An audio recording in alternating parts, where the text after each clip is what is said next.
स्कूलों का new normal बदलाव है ऑनलाइन शिक्षा। कोरोना काल से पहले मोबाइल फोन्स, इलेक्ट्रॉनिक उपकरण और कंप्यूटर्स को पढ़ाई से विमुख करने वाला माना जाता था और भारत के शिक्षा क्षेत्र में ये सारे उपकरण लगभग गायब थे। परंतु वर्तमान परिदृश्य में आज की मांग भी है और ज़रूरत भी है ऑनलाइन ऐप्स और गैजेट्स।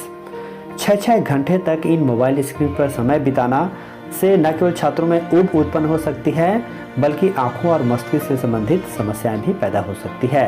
अतः यह जरूरी है कि हम इन डिजिटल टेक्नोलॉजी को कैसे बेहतर तरीके से उपयोग करें, कितनी हद तक उपयोग करें, इसके बारे में चर्चा करें। तो आइए इस वीडियो हम यही जानने का प्रयास करते हैं कि डिजिटल टेक्नोलॉजी का अपने स्टडी में किस हद तक उपयोग करें और ऑनलाइन सेफ्टी सिक्योरिटी का बारे में छात्रों को हम अवेयर करें।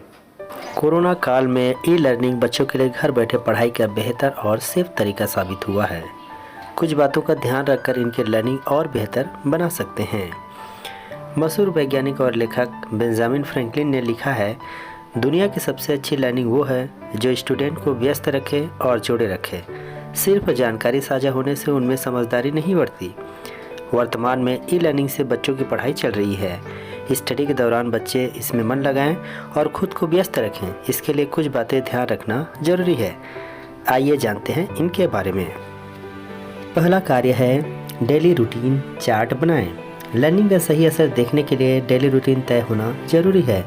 स्कूल के अलावा अगर बच्चा कोई कोर्स कर रहा है या कुछ नया सीख रहा होता है तो एक समय तय करें, इसे डेली रूटीन में शामिल करें और सख्ती से इसका पालन करवाएं। इससे हर दिन वह मानसिक रूप से तैयार होगा और पढ़ाई में उसका मन भी लगेगा। दूसरा महत्वपूर्ण काम है मोबाइल की अपेक्षा लैपटॉप है बेहतर। एक्सपर्ट कहते हैं कि अगर आपके पास मोबाइल और लैपटॉप दोनों ही उपलब्ध है तो बच्चों को ई लर्निंग के लिए लैपटॉप ही दें। मोबाइल पर आने वाले कॉल्स, व्हाट्सएप मैसेज और दूसरे नोटिफिकेशन इनकी पढ़ाई को डिस्टर्ब करते हैं। मोबाइल के अलावा लैपटॉप पर उनकी लर्निंग बेहतर भी होती है और ध्यान भटकने की आशंका भी कम रहती है। तीसरा महत्वपूर्ण कार्य है स्टडी मटेरियल उनको उपलब्ध हो। बच्चों के लिए हर ज़रूरी स्टडी मटेरियल उपलब्ध होना चाहिए। ऐसा ना होने पर उनमें पढ़ाई के प्रति लगाव धीरे धीरे घटते जाता है। अगर आप उन्हें कोई नया कोर्स सिखा रहे हैं तो उसके बारे में पूछें ताकि उनकी रुचि इनमें कितनी है यह समझा जा सके। यह इसलिए ज़रूरी है क्योंकि ई लर्निंग के दौरान टीचर सामने बैठे नहीं होते हैं बल्कि ऑनलाइन इंस्ट्रक्शन दे रहे होते हैं। बच्चों का कोर्स से लगाव होने पर ही वह इसे बेहतर तरीके से समझ पाते हैं। चौथा और जो महत्वपूर्ण कार्य है वो है ई लर्निंग के लिए फिक्स जगह बनाएं। बच्चों की ई लर्निंग को बेहतर बनाने के लिए घर में स्टडी के लिए एक जगह तय करें।